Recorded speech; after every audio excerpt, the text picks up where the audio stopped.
नमस्कार दोस्तों, सेलर ज्ञान में आपका फिर से स्वागत है। मैं आपका सेलर फ्रेंड शुभम आज आया हूँ एक नया टॉपिक लेके। तो लेट्स गेट स्टार्टेड। तो दोस्तों आज का टॉपिक है एमई इंजन। तो इलेक्ट्रॉनिकली कंट्रोल जो इंजन्स होते हैं उसके बारे में बहुत लोगों को पता नहीं है, तो आज हम इस टॉपिक पे बात करेंगे। तो चलिए शुरू करते हैं। तो आप देख सकते हो अभी ये जो है अपना स्कीमेटिक डायग्राम है, ये इसमें बेसिक्स है, जैसे EICU क्या होता है, ECU क्या होता है, और फिर बाद में CCU जो सिलेंडर कंट्रोल यूनिट है, तो ब्रिज से कैसे सिग्नल आता है, वो सब हम इस वीडियो में जानेंगे। तो आप देख सकते हो कि वहाँ पे एक ब्रिज पैनल है, और फिर मेन ऑपरेटिंग पैनल है, EICU है, EICU-B, वो सब है। तो EICU क्या होता है? EICU होता है इंजन इंटरफेस कंट्रोल यूनिट। तो इसके दो होते हैं क्योंकि वो रिडंडेंसी पर्पज़ के लिए होता है। और फिर ECU है इंजन कंट्रोल यूनिट, जो कि ओवरऑल कंट्रोल करता है जो भी इनपुट है। फिर CCU जो है सिलेंडर कंट्रोल यूनिट है, और फिर ACU है ऑक्सिलरी कंट्रोल यूनिट। तो चलिए शुरू करते हैं कि एक एक टर्म का क्या मीनिंग है पता करते हैं। तो EICU का फुल फॉर्म तो आपको पता ही है कि इंजन इंटरफेस कंट्रोल यूनिट। तो इसका मतलब क्या होता है कि ये क्या करता है कि जो भी नेविगेशनल इनपुट्स होते हैं, जो भी ब्रिज से या फिर जो भी ECR से हम इनपुट देते हैं, वो प्रोसेस करता है और वो सेंड करता है ECU में। ये CCU नहीं है, ये ECU है, इंजन कंट्रोल यूनिट के में वो प्रोसेस करता है। तो एक्चुअली इसका मीनिंग क्या होता है कि इंजन इंटरफेस, इंटरफेस का मतलब क्या है, ह्यूमन और मशीन का इंटरफेस। तो ये इंटरफेस पॉइंट होता है जहाँ पे जो भी ह्यूमन इनपुट देता है वो ECU में इंटर प्रोसेस होता है और आगे वो कमांड देता है। फिर आप देख सकते हो ECU। तो ECU का फंक्शन क्या होता है? तो सबसे पहले ये जो ECU है ये कैलकुलेट करता है फ्यूल का कि अमाउंट कि कितना लगता है हर सिलेंडर में फायरिंग के लिए। और ये फ्यूल इंजेक्शन और एग्जॉस्ट वॉल्व एक्चुएशन का जो टाइमिंग है वो भी इसके पास ही पहुंचता है। क्रैंक एंगल का जो पोजीशन है वो इसके पास पहुंचता है। तो दोस्तों ये कैसे पहुंचता है क्रैंक एंगल पोजीशन? तो ये सब वैल्यूज़ इसको मिलते हैं एंगल एनकोडर से। तो एंगल एनकोडर एक्चुअली क्या होता है ये सब मैंने बाद में बात किया है, बाद में मैं समझाऊंगा आपको कि एंगल एनकोडर का वो क्या काम है एक्चुअली इस प्रिंसिपल में।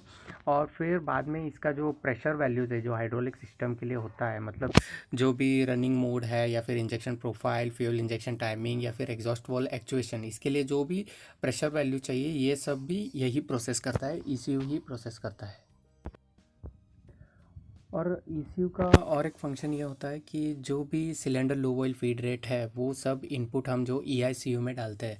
अगर आपको याद रहेगा तो बंकर, जब भी हम नया बंकर लेते हैं फिर उसके बाद उसके स्पेसिफिकेशंस आ जाते हैं। तो आपने देखा होगा कि चीफ इंजीनियर या फिर सेकंड इंजीनियर MOP पैनल में जो फीड रेट वो सब सेट करता है, तो वो EICU और ECU के अंदर ही करता है, ECU के अंदर करता है। और ECU है तो ये दो चीज़ों को कंट्रोल करता है, ये है सिलेंडर कंट्रोल यूनिट CCU और ऑक्सिलरी कंट्रोल यूनिट ACU। और रिडक्टेंसी पर्पस के लिए हमारे पास दो ECU होते हैं। मान लीजिए कि एक ख़राब हो गया या फिर एक में कुछ प्रॉब्लम आ गया तो भी दूसरा उसको बचा लेगा, मतलब दूसरा है फिर भी उस दूसरे की मदद से ही इंजन चलता रहेगा। और अगर इन केस दोनों भी ख़राब हो गए तो फिर हम नहीं चला सकते इंजन। तो इसके बाद में आता है CCU। तो CCU क्या होता है? Cylinder control unit. ये हर एक यूनिट के लिए एक होता है और सभी जो है वो आइडेंटिकल होते हैं। और अगर बाई चांस एक कोई CCU फेल हो गया, मतलब एक सिलेंडर को हम कट ऑफ करके ऑपरेशन में रख सकते हैं जब तक हम शिपयार्ड या कहाँ पे ना जाए। और CCU है वो cylinder lubrication, fuel injection, starting air wall, ये सब एग्जीक्यूट करता है। तो जो भी सिलेंडर लेवल, जो भी अल्फ़ा लेवल कब उसमें भेजना है फ्यूल इंजेक्शन के लिए, और स्टार्टिंग एयर वॉल कब कब ओपन करना है, कब क्लोज करना है, वो सब ये CCU हैंडल करता है। और CCU cylinder lube oil is activated by CCU। तो ये क्या करता है, जो मतलब जो हम फीड रेट देते हैं उस फीड रेट को ये रिसीव करता है, ये प्रोसेस करता है ECU में, फिर ये सिग्नल भेजता है CCU को। तो CCU वो उसके इनपुट के हिसाब से वो उतना लूब है वो भेज देता है। और फ्यूल इंजेक्शन और एग्जॉस्ट वॉल्व ऑपरेशन, ये सब है, ये टाइमिंग जो भी ECU से रिसीव होते हैं वो सब भी CCU ही करता है। तो CCU का मेन फंक्शन ये होता है। तो चलिए अभी देखते हैं कि जो स्टार्टिंग एयर वॉल है वो कैसे ऑपरेट होता है। तो क्या होता है कि स्टार्टिंग एयर वॉल जो भी पायलट एयर है वो ओपन होता है और इसको सिग्नल मिलता है सोलेनोइड वॉल से, और सोलेनोइड को कंट्रोल करता है CCU। तो ये सिंपल, मतलब जैसे सोलेनोइड को सिग्नल मिलता है CCU से और ये स्टार्टिंग एयर वॉल को ओपन कर देता है, तो ये ऐसे वर्क करता है। तो इसके बाद में चलिए जानते हैं एसीयू की, ऑक्सिलरी कंट्रोल यूनिट। तो ये 3 होते हैं ऑक्सिलरी कंट्रोल यूनिट, और इसका क्या होता है रिस्पॉन्सिबिलिटी, इसका कंट्रोल करना होता है हाइड्रोलिक सिस्टम। आपको पता है जो भी प्रेशर लगता है हमें, जो भी एग्जॉस्ट वाल्व ओपन करने में, वो सब है वो एसीयू कंट्रोल करता है, और इसको सिग्नल मिलता है ईसीयू से।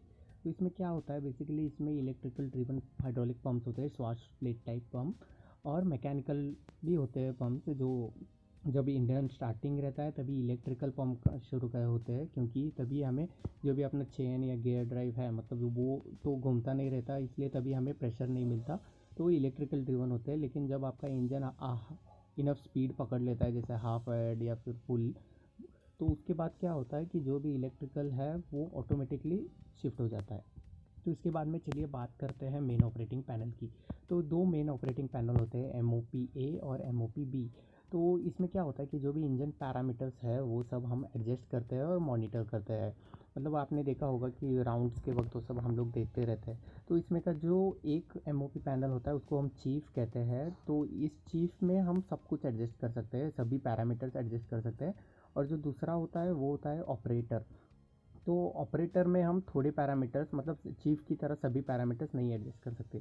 तो मान लीजिए कि यही स्क्रीन है अपनी एमओपी पैनल की, तो आप लाइव राइट साइड कॉर्नर या फिर लेफ्ट साइड कॉर्नर में आप देखेंगे कि वहाँ पे चीफ लिखा होगा, तो वो है चीफ एमओपी पैनल। और अगर वो ऑपरेटर है तो फिर राइट या लेफ्ट साइड जो भी कॉर्नर है वहाँ पे वो ऑपरेटर करके लिखा हुआ रहेगा। तो इससे आपको पता चलेगा कि कौन सा चीफ है और कौन सा ऑपरेटिंग है। तो हम किसी को भी चेंज कर सकते हैं, जिसको चीफ बनाना है उसको बना सकते हैं, ऐसे उसमें कुछ सीन नहीं है और कुछ डिफरेंस भी नहीं है। बस क्या है, थोड़ा पैरामीटर्स चेंज करने में सिर्फ चीफ का बहुत ये होता है, और ऑपरेटर हम उतने हैंडल नहीं कर सकते। तो चलिए इसके बाद में हम जानते हैं लोकल ऑपरेटिंग पैनल। तो ये लोकल ऑपरेटिंग पैनल क्या होता है और इसका फंक्शन क्या होता है। तो लोकल ऑपरेटिंग पैनल ये बेसिक फंक्शन जैसे कि स्टार्टिंग और स्पीड कंट्रोल, स्टॉपिंग, रिवर्सिंग, तो ये नॉर्मली इमरजेंसी के टाइम ही यूज़ आता है। और लोकल ऑपरेटिंग पैनल है वो डायरेक्ट ईसीयू से सिग्नल लेता है, ये ईआईसीयू से नहीं होता, क्योंकि अगर इमरजेंसी के वक्त हमें वो चाहिए होता है। फिर उसके बाद में हम देखते हैं एंगल एनकोडर्स। तो एंगल एनकोडर का काम क्या होता है, तो एंगल एनकोडर क्या करता है कि जो भी क्रैंक का एंगल है वो क्रैंक एंगल पोजीशन है वो सेंस करता है।